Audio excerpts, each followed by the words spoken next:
Olá, irmãos. Que bom estarmos juntos para continuarmos estudando a lição da Escola Sabatina. Nós já estamos indo para a conclusão da lição dessa semana. E hoje, quinta-feira, 10 de abril de 2025, nós vamos estudar sobre a serpente. Quando nós estudamos a Bíblia dentro do livro do Apocalipse, ela nos responde quem é a serpente.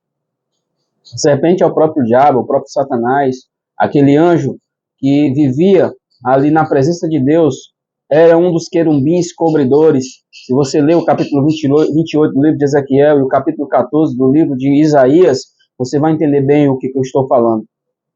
Ele vivia na presença de Deus, mas ele resolveu agora se rebelar contra Deus. E quando nós lemos o capítulo 12 do livro do Apocalipse, a partir do versículo 7, nós vemos ali que houve uma batalha no céu. E Satanás foi expulso com a terça parte dos anjos do céu. E hoje nós sabemos, através da palavra de Deus, que ele está nessa terra, causando o maior número possível de sofrimento e morte. A adoração é uma questão fundamental na vida do cristão, e nós sabemos que a questão da adoração é um dos assuntos centrais do livro do Apocalipse. O dragão é identificado como aquele que promove falsos sistemas de adoração. Está no livro do Apocalipse, capítulo 13, versículo 2 ao 4. E não é por acaso que o Apocalipse descreve como a serpente, né? Essa imagem nos leva de volta ao Jardim do Éden, onde Eva ali foi enganada por Satanás, que personificou-se uma serpente, e comeu do fruto e começou a falar, e aquilo causou um grande impacto em Eva. E hoje não é diferente, ele usa a astúcia, os enganos, a maledicência, para poder nos levar ao erro, nos induzir às falhas, ao cairmos, sempre nos acusando de tudo enquanto, né? Quais são os temas mais comuns nesses relatos? Os detalhes da menção à serpente em Gênesis nos ajudam a compreender as questões que nos levam à guerra no céu.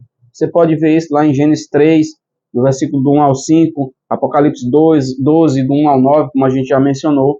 Existem dois relatos aqui que Satanás leva o mundo inteiro para o caminho errado. O primeiro está em Gênesis, quando existia apenas duas pessoas ali. O segundo é apresentado em Apocalipse 12 e 13, em que Satanás agora ele quer enganar o maior número possível de pessoas, inclusive o mundo inteiro. A Bíblia o chama de o céu de todo mundo, em Apocalipse capítulo 12, versículo 9. Então ele sabe que pouco tempo lhe resta e ele está hoje enganando as pessoas. Se introduziu no mundo religioso e ele tem, de uma certa forma, nos levado a uma falsa adoração. Muitos têm se enganado, achando que estão adorando a Deus, né? Existem muitos milagres acontecendo, muitos prodígios, mas a própria Bíblia já nos declara que nós devemos ter cuidado com isso, porque, se possível, ele poderia enganar até os próprios escolhidos, né? Com as suas maravilhas. Quando nós percebemos ali na Bíblia aquele encontro de Satanás personificado na serpente com Eva, eu imagino que Eva esperava um anjo mesmo, aparecesse assim na pessoa, que os anjos visitavam o Jardim do Éden, o próprio Cristo ia ali, Deus ia ali, e acho que ela pensou assim, quando Deus a instruiu, tanto ela como Adão, eu imagino que ela esperava aparecer um anjo. Quando ela visse aquele anjo diferente, talvez ela pensaria assim, ela pensou assim, não, eu vou fugir. Mas Satanás, que é astuto, ele disse, não, se eu aparecer com um anjo, Deus já deve ter falado para eles não vão me dar oportunidade, então eu vou de uma maneira diferente. E é isso que ele tem feito hoje no mundo conosco. Ele tem nos abordado de uma maneira que nós não estamos esperando. E por isso, irmãos, que ele é chamado de enganador. Ele veio para matar, roubar e destruir. Mas Jesus disse que veio para que nós tivéssemos vida e vida em abundância. Felizmente, a natureza do grande conflito não muda. E as escrituras proféticas nos trazem todas as informações necessárias para que nós não venhamos ser enganados. Precisamos estudar a Bíblia, precisamos nos aprofundar no conhecimento da palavra de Deus. Não de uma maneira rasa, mas de uma maneira profunda, escavando mais fundo, como a própria palavra nos ajuda a entender, de uma maneira que nós estivéssemos procurando tesouros escondidos. Aqui nos diz que é verdade em relação ao inimigo Satanás, que ele tem usado 1000 disfarces, há milênios de histórias de pecado, que ele tem tentado de todas as formas usar as mesmas estratégias usadas lá no Jardim do Éden. Apesar disso, infelizmente, muitos já caíram nessas mentiras e muitos outros continuarão caindo. A maior parte da humanidade ainda cairá. Isso é triste. A cultura e os padrões sociais mudam.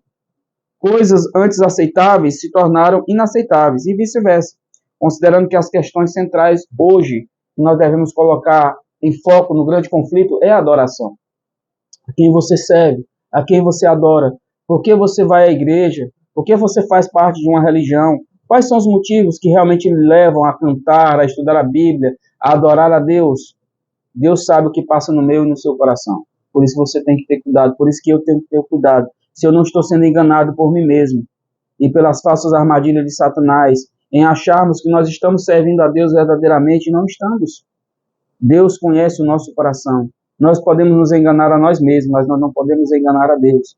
E Satanás, ele é um expert em enganar o ser humano. Então, por isso eu peço que eu e você, que nós possamos a cada dia nos manter mais próximos de Jesus possível, que é o nosso general, é o nosso amigo, é o nosso salvador, é aquele que deu a sua vida por nós. Quem mais poderíamos recorrer senão a ele? Ao único que é digno, diz a Bíblia, de receber a honra, a glória e o louvor pelos séculos dos séculos. Os anjos têm prazer em adorar o nosso Senhor. E nós, por que não teríamos?